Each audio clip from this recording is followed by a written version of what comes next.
Hello students, good morning. Today we will discuss on the topic digital technology. जो digital technology है उसके बारे में हम इस लेक्चर के अंदर बात करेंगे। ये हमारी जो 6 यूनिट है उसी के अंदर सेशन नंबर 9 है, उसी का 9वां पार्ट है, जिसके अंदर हम डिजिटल टेक्नोलॉजी के बारे में इसको रीड करेंगे और देखेंगे डिजिटल टेक्नोलॉजी होती क्या है। सबसे पहले जो डिजिटल टेक्नोलॉजी है वो क्या होती है। तो सबसे पहले we live in digital age today. आजकल हम जो डिजिटल का ज़माना है, हर जगह डिजिटल जो टेक्नोलॉजी वो यूज़ होती है, चाहे वो साउंड रिकॉर्डर हो, चाहे वीडियो रिकॉर्डिंग हो, या जो भी चीज़ें हैं आजकल सारी क्या हैं, कंप्यूटराइज हैं, डिजिटल हैं। और डिजिटल का मतलब क्या होता है, जो डिजिट की फॉर्मेट में हो।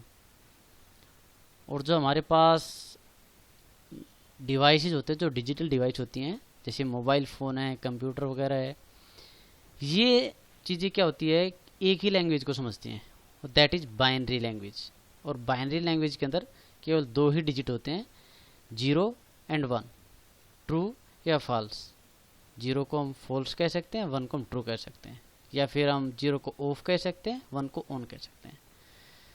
तो जो डिजिट होती हैं 2 ही होती हैं, 0 और 1। और इसी लैंग्वेज को कंप्यूटर, मोबाइल फ़ोन्स या जितने भी हमारी डिजिटल मीडिया डिवाइस हैं, ये सारी चीज़ें केवल डिजिट को ही समझती हैं, बाइनरी लैंग्वेज को ही समझती हैं। तो डिजिटल टेक्नोलॉजी के अंदर जैसे कुछ इसकी डिवाइसेस होती हैं कि जो डिजिटल को सपोर्ट करती हैं, वो डिवाइस, जैसे सबसे पहले स्कैनर। स्कैनर के बारे में हम पहले भी पढ़ चुके हैं। स्कैनर क्या होता है? Scanner is use to input directly from a page. It read text और picture from the page and display on the monitor. जिससे हम कोई भी पेज होता है जिस पे टेक्स्ट लिखा हो या कोई भी पिक्चर है, उसको हम डायरेक्टली स्कैन कराते हैं, और स्कैन करके क्या होता है, वो चीज़ डिजिट में हमारे पास डिजिटल हो जाती है, हमारी मॉनिटर स्क्रीन पे आ जाती है। उसके बाद उसके अंदर कोई भी एडिटिंग वगैरह की जा सकती है, दैट इज स्कैनर।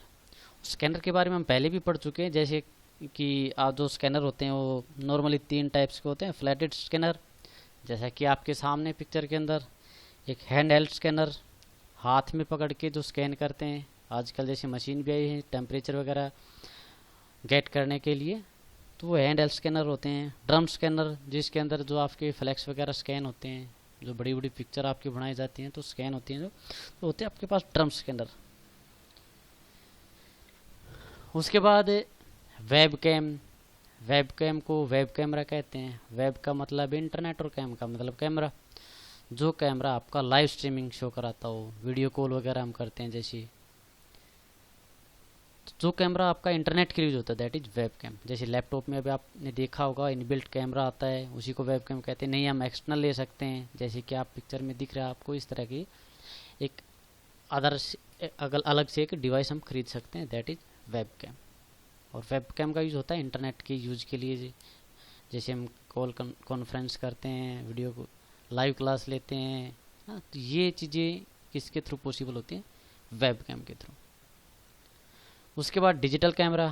पहले, आज डिजिटल कैमरा से पहले की अगर बात करें हम, तो जो कैमरे यूज़ होते थे वो एनालॉग कैमरे होते थे हमारे पास। उनके अंदर क्या होता है, एक रील सी डलती थी, और उसके अंदर जो पिक्चर हम कैप्चर करते हैं वो क्या होता है, एक नेगेटिव, उसका एक नेगेटिव बनता था। उसके बाद उसको लैब में तैयार करके उसका फोटोग्राफ बनाया जाता था। लेकिन आजकल क्या होता है, जो पिक्चर हम कैच करते हैं वो ऑटोमेटिकली कन्वर्ट हो जाती है डिजिटल फॉर्मेट में। जो डिजिटल कैमराज होते हैं उनके अंदर फंक्शनलिटी होती है कि वो आप जो पिक्चर हम कैप्चर करते हैं उसको उसी टाइम पे वो डिजिट में कन्वर्ट कर देते हैं। जैसे कि इस टाइप के कैमरा आपने देखा होगा, आजकल जितने भी कैमरे आते हैं लगभग सारे डिजिटल कैमरा होते हैं। और जो डिजिटल स्टोरेज होती है वो भी एनालॉग की बजाय कम होती है। जैसे कि उसको जो हम स्टोर कराते हैं उसकी नीड हमको कम होती है, स्टोरेज कैपेसिटी जो है कम होती है डिजिटल कैमराज के अंदर। उसके बाद मोबाइल फ़ोन। और मोबाइल फ़ोन्स के बारे में तो सभी को पता ही है। ये भी क्या है, एक mobile phone. It is a wireless device that allow you to make a call from almost any location. कोई वायर नहीं है इसके अंदर, क्या है, सारा एक वायरलेस टेक्नोलॉजी है जिसके थ्रू बहुत सारे काम किए जा सकते हैं। वीडियो रिकॉर्ड किया जा सकता है, वीडियो को सुना जा सकता है, कॉल की जा सकती है, कॉल को एक्सेप्ट किया जा सकता है, गेमिंग वगैरह सब कुछ मोबाइल फ़ोन के अंदर हम कह सकते हैं। एक मिनी कंप्यूटर होता है हमारा मोबाइल फ़ोन।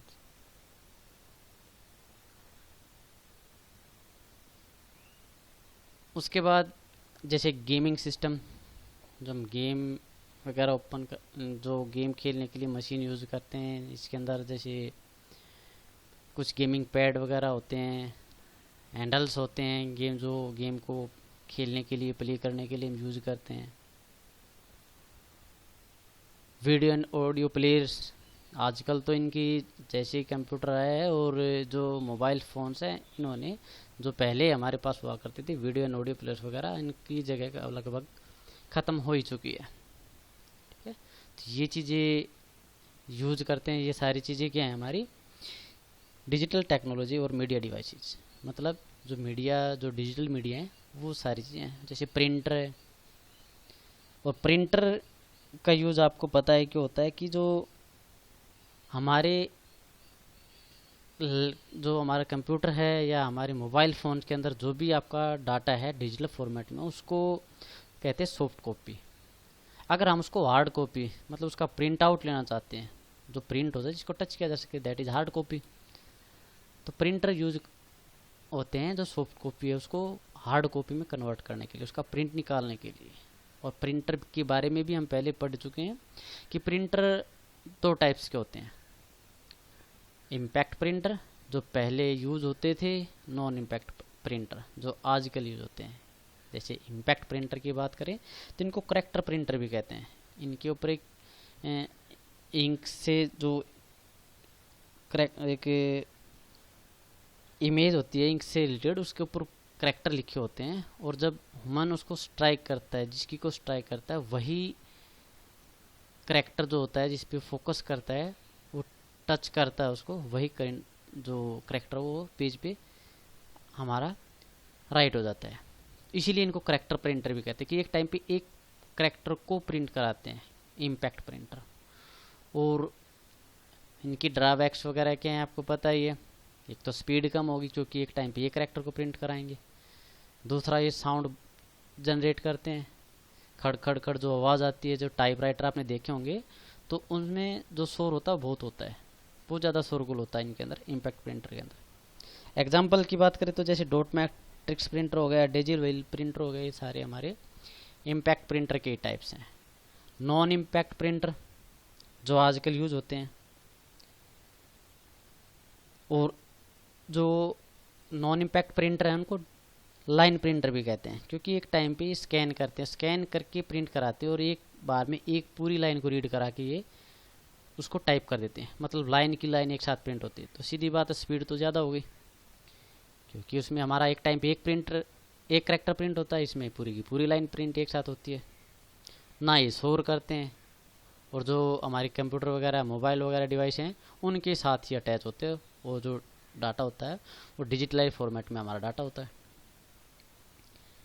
और अगर इसकी बात करें तो इसके अंदर एक तो फिजिकल कनेक्शन की कोई ज़रूरत नहीं होती, जैसे कि नॉन इम्पैक्ट प्रिंटर के अंदर हमको खुद ह्यूमन को टाइप करना पड़ता था एक करेक्टर, लेकिन इसमें ह्यूमन को टाइप करने की नीड नहीं होती, क्योंकि इसमें क्या होता है, लाइन जो होती है, लाइन की लाइन एक टाइम पे स्कैन होती है, और उसी को उसी तरह से उसको लाइन, चाहे वो टेक्स्ट हो चाहे वो इमेज हो, वो लाइन एक पूरा के पूरा जो आपकी रो होती है, पूरी रो को एक टाइम पे प्रिंट करा देता है।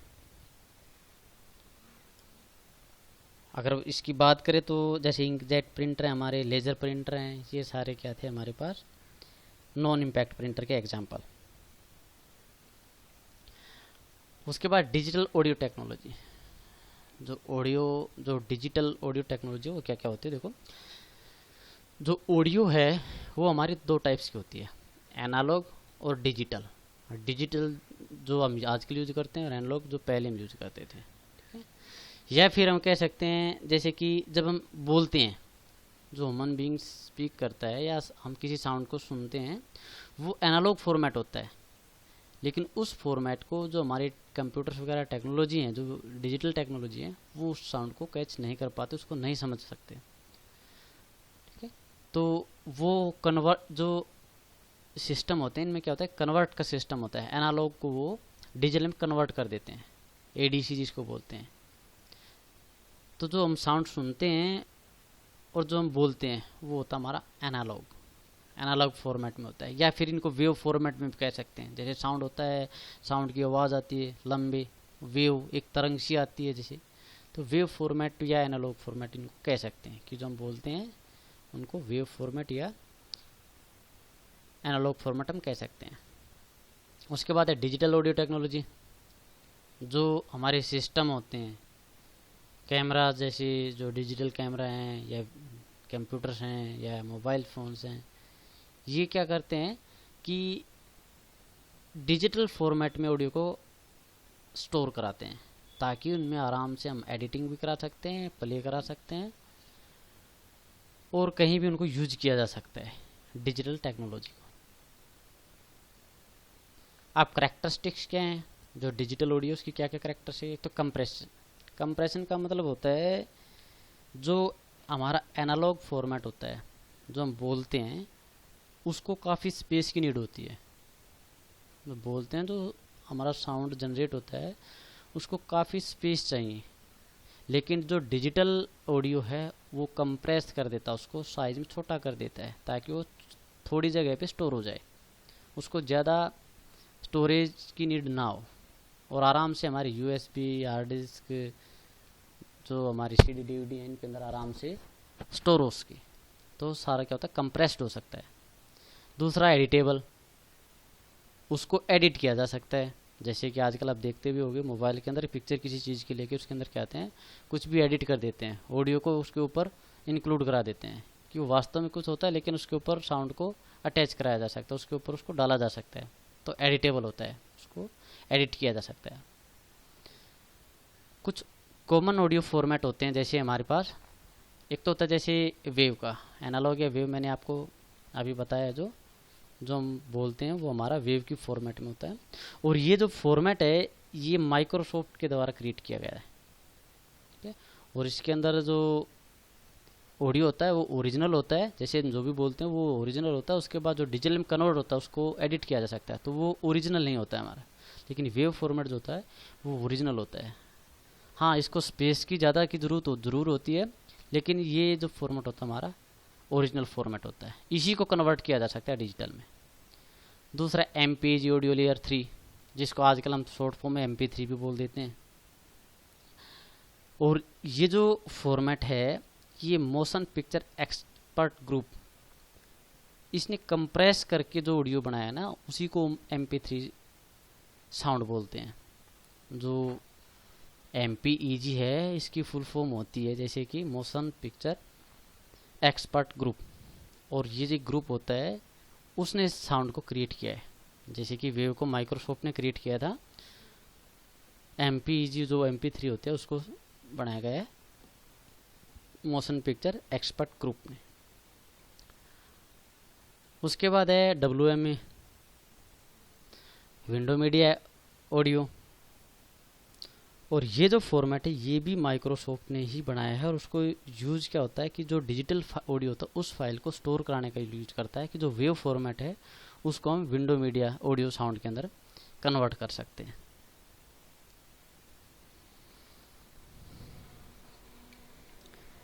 अब जैसे कि कन्वर्ट कैसे करते हैं, तो जो साउंड है यूजुअली एनालॉग फॉर्मेट में होता है, और यह आपका कन्वर्ट किया जाता है डिजिटल फॉर्मेट में किसी स्पेशल डिवाइस, एक स्पेशल डिवाइस होती है जिसको एनालॉग टू डिजिटल कन्वर्टर बोलते हैं, या शॉर्ट फॉर्म में ADC बोल देते हैं। ओके, तो ADC के द्वारा इसको कन्वर्ट किया जाता है एनालॉग से डिजिटल के अंदर। और ADC क्या फुल फॉर्म होती है, जैसे एनालॉग टू डिजिटल कन्वर्टर। अब जो कन्वर्ट कराते हैं या फिर इसकी जो कॉपी हम करते हैं डिजिटल ऑडियो के अंदर, तो इसके आपके 3 फॉर्मेट होते हैं। सबसे पहला तो स्पीच सिंथेसिस, और स्पीच सिंथेसिस का मतलब होता है ये जो टेक्नोलॉजी जो मान लो जो कोई भी पर्सन है जिसको जैसे कि आँखों की रोशनी ना हो जिसकी, है ना, तो क्या करते हैं, मोबाइल फ़ोन से जैसे कॉल करते हैं तो जैसे वो जब कोई भी की प्रेस करते हैं तो साउंड जनरेट होता है, जो वो प्रेस करते हैं, जैसे 8 प्रेस कर दिया तो साउंड आएगा 8। तो ये जो टेक्नोलॉजी है रीड करती है कंप्यूटर से, जहाँ भी हमारा माउस होता है, जहाँ भी एक्टिव एरिया होता है उसको स्पीच करके बोलती है कि हमारा जो पॉइंट है वो कहाँ है। एक होती है स्पीच रिकॉग्नाइजेशन, और स्पीच रिकॉग्नाइजेशन के अंदर इसका जस्ट अपोजिट, उसमें तो सिस्टम हमको बोल के बताता था कि हमारा पॉइंट कहाँ है, हम किस पॉइंट पे हैं। इसमें क्या होता है, जो हम बोलते हैं, जो ह्यूमन की वॉइस होती है उसको कैच करता है सिस्टम। जैसे आजकल सिस्टम आया हुआ है कि हम कुछ भी बोलकर हम सिस्टम से कम्युनिकेट कर सकते हैं।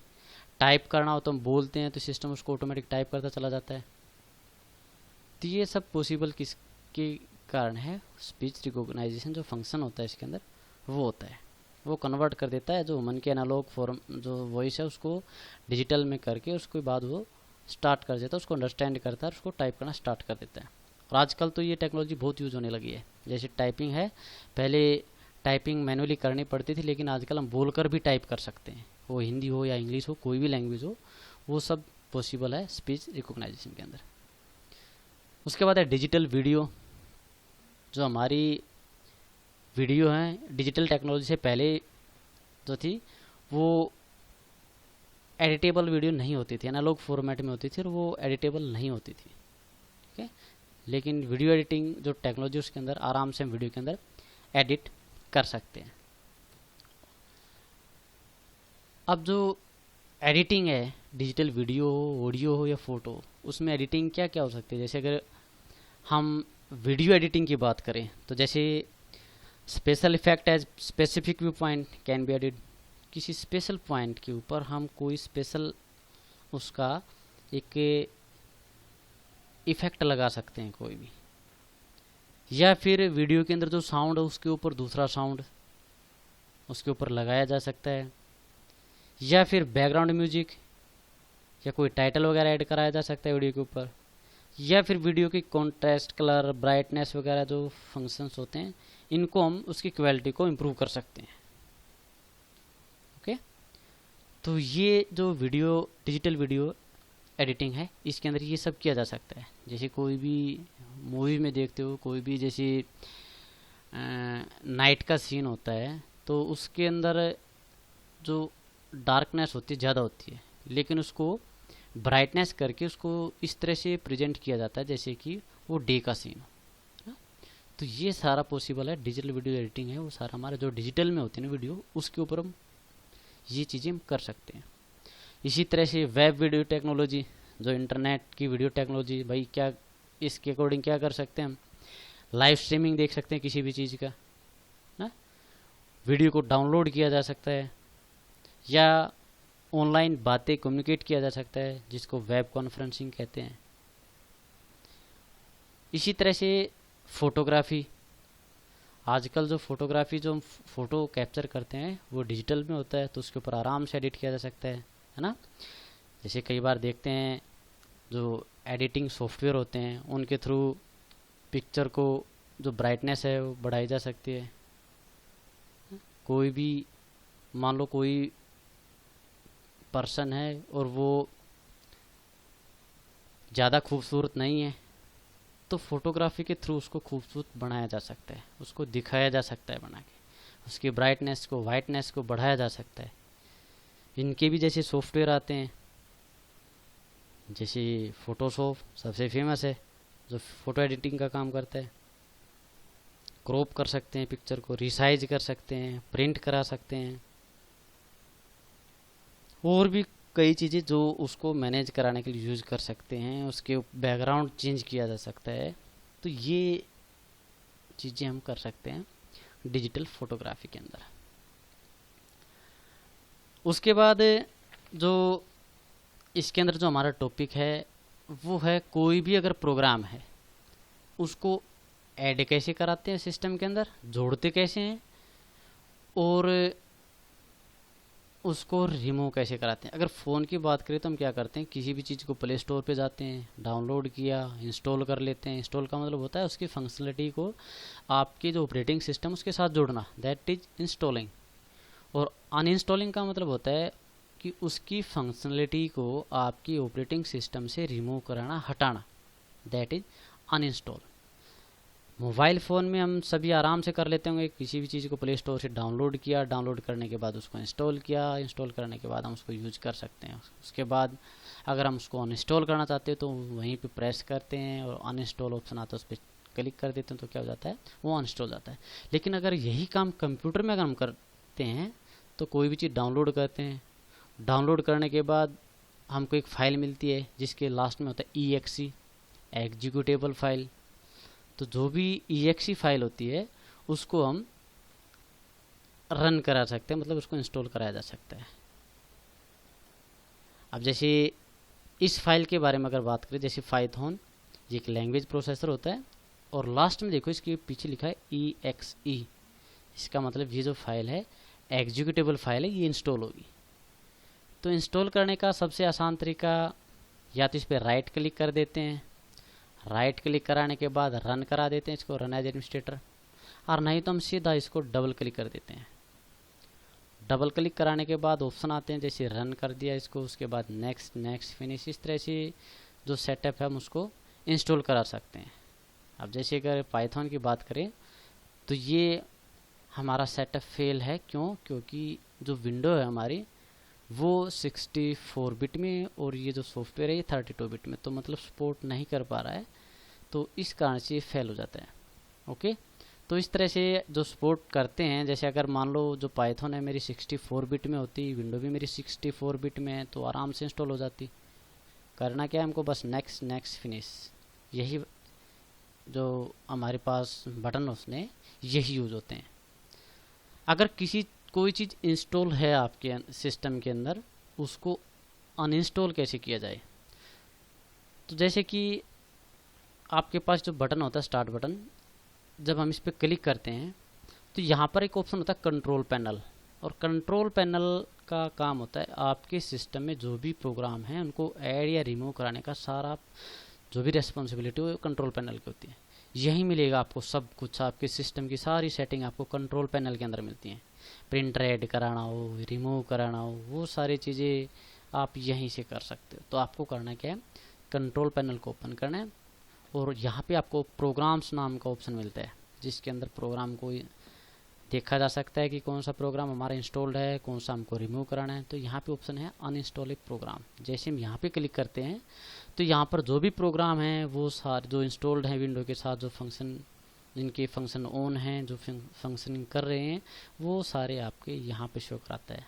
जैसे कि यहाँ पे एडोब पेज मेकर है इंस्टॉल है, इसके अंदर एडोब पेज फोटोशॉप है वो भी इंस्टॉल है, रीडर है, ये सारी चीज़ें क्या हैं हमारी विंडो के साथ अटैच है, जुड़ी हुई हैं, काम कर रहे हैं, फंक्शन उनका ऑन है।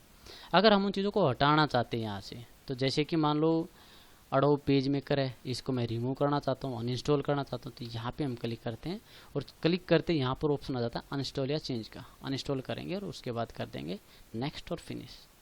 ओके, फिलहाल मैं इसको रिमूव नहीं करना चाहता हूँ, तो जो भी आप यहाँ से यूज़ कर सकते हो, नहीं तो इस पर राइट क्लिक करके भी इसको अनइंस्टॉल किया जा सकता है, नहीं तो यहाँ पर भी फंक्शन है अनइंस्टॉल। तो इस तरह से कंट्रोल पैनल से किसी चीज़ को देखा जा सकता है, हटाया जा सकता है। ओके, तो ये था हमारा जो सेशन था, 9th सेशन था हमारी यूनिट 7 का। तो आज के लेक्चर में बस इतना ही। Thank you, take care of future.